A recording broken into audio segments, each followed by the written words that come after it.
Bonjour tout le monde, j'espère que vous allez bien, j'espère que vous êtes au top et que vous êtes de bonne humeur aujourd'hui. Alors, je ne sais pas si vous l'avez remarqué dans la miniature de YouTube, le titre c'est «Vous pouvez être une mère sans pour autant vous oublier». Donc, quelque chose comme ça. Alors, normalement, j'ai rencontré pas mal de femmes qui sont comme ça, qui ont des enfants, qui se négligent, qui, je sais pas, qui ne s'habillent pas correctement, qui se laissent aller. Elles décident de ne pas acheter des vêtements pour elles, elles décident de ne pas se coiffer correctement, elles décident de ne pas porter des chaussures ou des sandales correctes, juste parce qu'elles sont des mamans, soi-disant. Parce que, pourquoi je dis soi-disant? Je sais qu'il y a certaines personnes qui vont dire que ah non, tu ne vas pas comprendre, c'est parce que tu n'as pas encore d'enfant. Je ne pense pas que c'est une raison de se laisser aller parce qu'on a des enfants. Parce que je connais aussi des tas de femmes qui ont des enfants, pas qu'un seul, et qui se comportent bien, qui ne s'oublient pas. Alors, je suis là pour vous dire, les mamans, vous pouvez être une bonne mère tout en prenant soin de vous. Il faut savoir que être une bonne mère tout en prenant soin de soi demande un équilibre entre les besoins de la famille et vos propres besoins. Alors aujourd'hui, j'avais envie de vous partager des petites astuces qui peuvent vous aider à prendre soin de vous, à ne pas vous laisser aller, à ne pas vous oublier sous prétexte que vous êtes une bonne mère. C'est pour cette raison que vous vous laissez aller, vous vous négligez, vous vous oubliez. Je ne suis pas là pour vous vexer, mais je suis là pour vous donner un petit coup de pouce en vous disant que alors il est encore temps de vous réveiller, il est encore temps de laisser briller cette femme, cette mère vertueuse qui est en vous. C'est parti. Numéro 1, apprenez à établir des priorités. Donc, lorsque vous établissez des priorités, ça va vous aider à comprendre, à savoir ce qui est important pour la famille et ce qui est important pour vous. Comme ça, lorsque vous établissez des priorités, vous n'allez pas vous oublier au cours de route. Par exemple, si vous savez que vous avez l'argent, l'école c'est important, les médicaments, par exemple, si l'enfant est malade, c'est important. Donc, OK, vous priorisez ces choses-là. Parce que comme je le dis toujours, il y a des tâches urgentes et des tâches non urgentes. Si, par exemple, vous devriez faire une fête, ça peut être votre anniversaire ou ça peut être recevoir des amis. Mais maintenant, la priorité, c'est la scolarité des enfants. Alors, OK, vous priorisez ça. Mais sinon, si vous voulez faire quelque chose, fêter avec des amis ou changer votre garde-robe ou vous faire belle ou aller voir un médecin, vous changer de coupe de cheveux, vous vous faites les ongles. Donc, c'est important pour vous. Au lieu de fêter avec des amis, faites-le. Le pourquoi? Parce que vous aurez toujours le temps de fêter avec vos amis.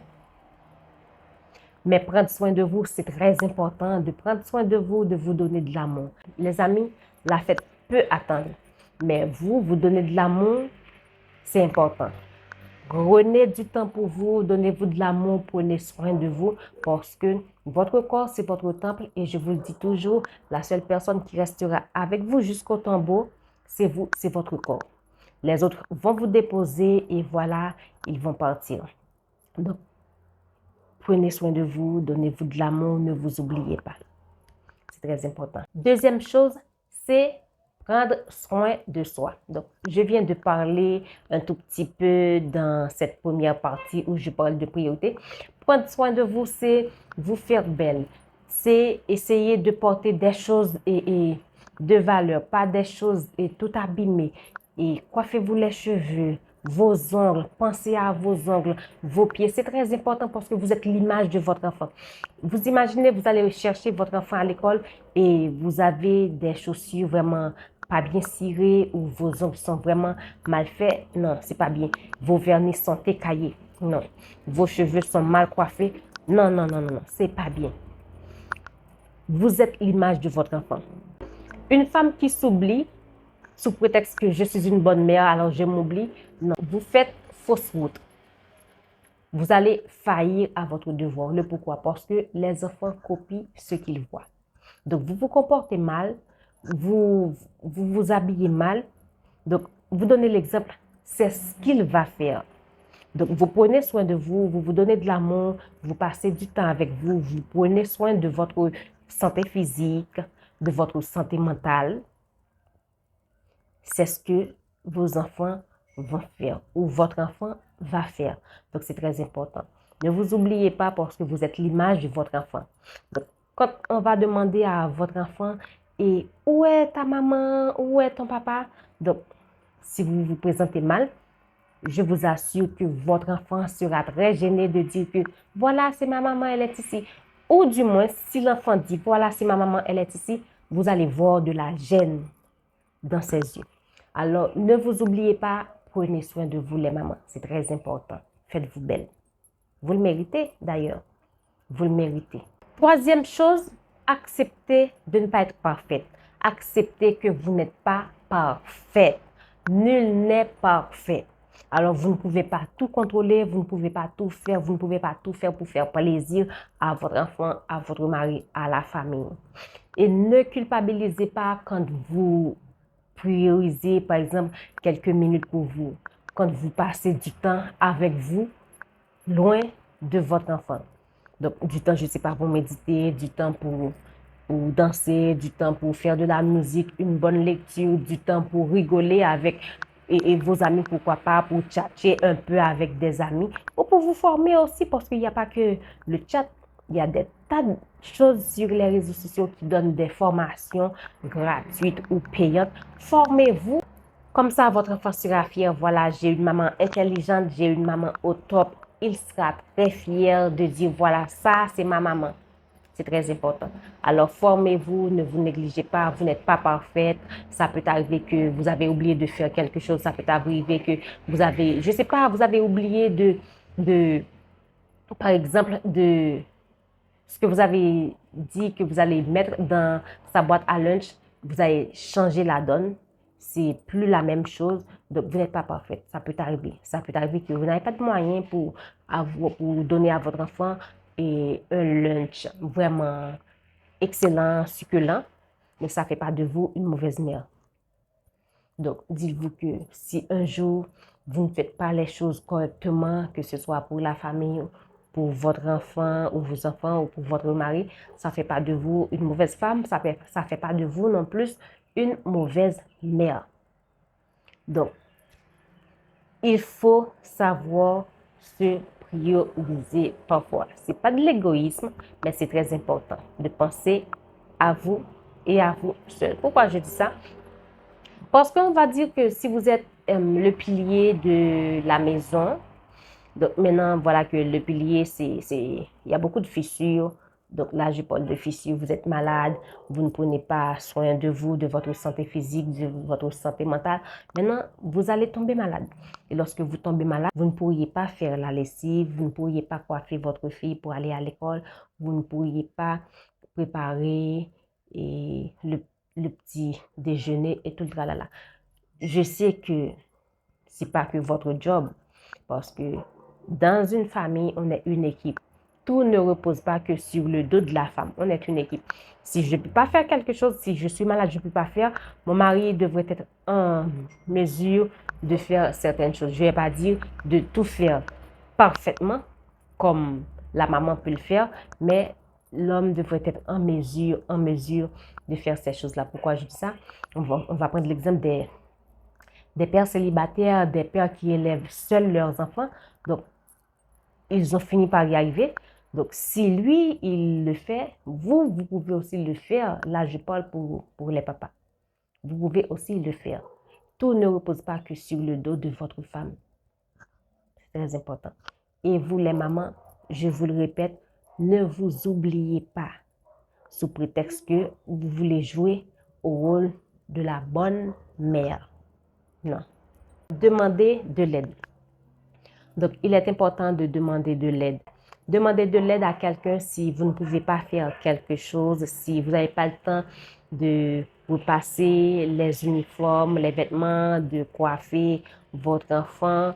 Ça ne fait pas de vous une mauvaise mère, ça ne fait pas de vous quelqu'un de faible parce que je rencontre assez souvent des personnes, que ce soit hommes ou femmes, qui pensent que lorsqu'elles demandent de l'aide, donc elles sont des personnes faibles, elles sont vulnérables.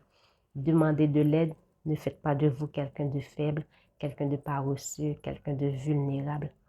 Au contraire, ça vous montre que vous savez que vous avez des limites. Vous ne pouvez pas tout faire à la fois, vous ne pouvez pas tout contrôler. Le lâcher prise, c'est très important.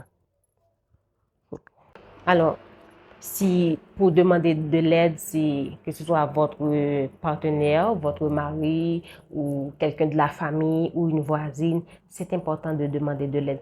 Je comprends qu'il y a certaines personnes qui n'aiment pas trop déranger. Vous demandez de l'aide à une voisine, c'est pas quelque chose que vous faites souvent. Je pense que cette personne-là va pouvoir vous aider si besoin est. Ou du moins si cette personne-là n'a pas à côté son autre problème ou son autre corvée. C'est très important. Cinquième chose, pour ne pas s'oublier en tant que maman, apprenez à impliquer les enfants. C'est très important d'impliquer les enfants dans les tâches ménagères. On va dire là, comme maintenant, c'est l'ouverture des classes, mais le samedi, le dimanche, après les études, les leçons, les devoirs et tout le tralala, les enfants peuvent, par exemple, nettoyer leurs chaussures et ranger leur chambre, ou si l'enfant n'a pas sa propre chambre, et faire son lit. L'enfant peut essuyer les meubles dans le salon, sa chambre ou la chambre, je ne sais pas. L'enfant peut faire certaines choses. Ça va dépendre de son âge. Il est important d'apprendre à votre enfant de se débrouiller seul sans vous. Maintenant, ce que vous allez faire, vous allez donner des tâches adaptées à son âge. Donc, si votre enfant a 6 ans, c'est sûr qu'il y a des tâches adaptées à son âge. 10 ans, il y a des tâches adaptées à son âge. 15 ans, adolescent, il y a des tâches adaptées à son âge. Donc, ça va vous aider un peu, ça va vous alléger un peu. Et deuxièmement, ça va aussi l'aider, ça va lui donner le sens de responsabilité. Il va devenir autonome. Donc, vous l'inculquez, vous le transmettez l'autonomie et comme ça, de façon très fluide. Donc, c'est très important. Sixième point, préservez votre couple. Donc, si vous êtes en couple, que ce soit marié, pacsé ou vous vivez en concubinage, il est très important de préserver votre couple. C'est vrai que vous n'allez pas non seulement vous oublier et oublier votre couple sous prétexte que vous faites la lessive, vous préparez à manger, la maison et tout le tralala, vous négligez votre couple, vous vous négligez. Non, il faut aussi prendre du temps pour votre couple. Je ne sais pas, prendre du temps pour parler ensemble et jouer ensemble et passer du temps ensemble, que ce soit dans la prière et aller au cinéma si vous avez les moyens, je ne sais pas. L'important, c'est à vous de voir qu'est-ce que vous avez envie de faire ensemble. Alors, ne vous négligez pas à côté, ne négligez pas non plus votre couple. C'est très important. Et pour les femmes qui se négligent, vous ne vous demandez pas dans votre tête comment votre mari ou votre partenaire vous voit. Est-ce que vous êtes désirable dans la maison? Est-ce que quand vous êtes mal coiffé, votre visage est vraiment très gras et vous, excusez-moi l'expression, vous vous sentez mauvais? Est-ce que vous vous posez la question comment votre mari vous voit? C'est très important de se poser la question. Parfois, il ne faut pas laisser à la personne de vous dire « Ah chérie, tu sens mauvais, ah chérie, va te baigner, ah chérie, et je ne sais pas, va te changer. » Non. Vous devriez avoir l'œil pour ça. Vous êtes une femme, vous devriez avoir l'œil. Quand vous êtes mal coiffé, quand vos habits sont délavés, quand vos ongles doivent être bien faits et tout le tralala. C'est très important. Alors, ouvrez grand vos yeux. Septième point pour finir, c'est très important, je le dis toujours sur Parfaire son monde et Parfaire séduction. restez connecté à ce qui vous passionne. C'est très important. C'est vrai que vous êtes maman, dans votre tête, vous êtes une maman Wonder Woman. Donc, alors, vous faites tout et lessive, nourriture, maison, foyer, tout le tralala. Le monde tourne autour de vous. Vous vous oubliez complètement. Vous oubliez tellement que vous oubliez aussi ce qui vous passionne. Évitez d'oublier ce qui vous passionne, s'il vous plaît. Ça ne fait pas de vous une mauvaise maman si vous vous accrochez à la lecture, si c'est la lecture qui vous passionne, à l'écriture, si c'est l'écriture comme moi. Ouais, j'aime la lecture, j'aime l'écriture, j'aime écrire depuis que je suis toute petite. Alors, je le dis toujours, moi-même, mes passions, je ne vais pas mettre tout ce qui me passionne de côté pour un job, pour mon entreprise, pour un mari, bien que je n'en ai pas encore, pour des enfants. Quand je dis ces choses-là, il y a certaines personnes qui me disent « Oh non, tu dis ça, Kenya, c'est parce que tu n'as pas encore d'enfants, c'est parce que tu n'es pas encore marié, tout le tralala. » Non, le mariage ne peut rien changer en vous. Le mariage ne va pas changer ma passion. Donc, j'avais une passion pour la lecture, pour l'écriture, pour la lecture de la Bible. Et voilà, je suis mariée. Plus de passion. J'écris plus, je lis plus, je ne lis plus ma Bible. Non. Il y a certaines choses qui ne devraient pas déranger qui vous êtes réellement. Sinon, vous jouez un rôle. Ce n'était pas vraiment vous. Comme je n'aime pas me négliger pour des enfants, je le dis toujours. Je me souviens, j'ai parlé à une femme qui se négligeait pour ses enfants. J'osais pas la dire qu'elle se négligeait pour ses enfants, mais je disais tout simplement, moi-même, je ne vais pas me négliger pour mes enfants. Je ne vais pas mal me nourrir pour mes enfants. Je ne vais pas tout acheter à mes enfants et me négliger. La dame m'a dit, oh non, c'est parce que tu n'as pas encore d'enfants, c'est pour cette raison que tu as dit ça. Une fois que tu as des enfants, tu vas voir que tu fais tout pour tes enfants. Je peux tout faire sans pour autant m'oublier. J'achète 3 pantalons à mon enfant. Si j'en ai pas, je m'en achète un. Si j'achète 2 pour mon enfant, ça peut arriver que j'achète un pour moi, si j'en ai besoin. Maintenant, si j'en ai pas besoin, mon enfant, il manque de chaussures, il n'a pas de chaussures, pas de pantalon, pas de sous-vêtements. Ok, moi j'en ai, j'achète pour lui. Mais si j'en ai pas, il n'en a pas, je vais pas tout acheter pour lui et moi je reste comme ça. Et quand je vais le chercher à l'école, comment est-ce que je vais m'habiller? Quand je dois me présenter dans les réunions de parents, comment est-ce que je vais m'habiller? Comment est-ce que je vais me présenter? Donc, vous ne devriez pas vous oublier sous prétexte que vous êtes une bonne mère. Moi, je n'excuse pas ce genre de comportement, cette mentalité. Donc, je m'oublie pour mes enfants.